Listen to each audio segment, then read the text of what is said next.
14 февраль эл аралык китеп белекке берүү күнү. Китеп билим булагы, билим өмүр чырагы. Китепсиз баардык тармактагы илим билимди билүү тануу өтө кыйын демекчи.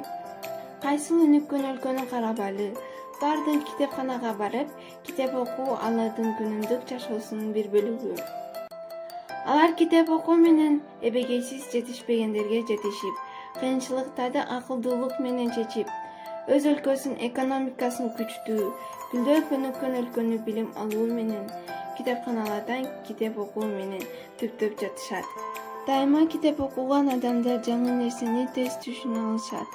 Ошондуктан китеп менен дос болгон адамдар чет тилин үйрөнүүдө кыйналышпайт. Китеп окуган адамдардын идеяга бай экенин байкап эле жүрсөңүз керек.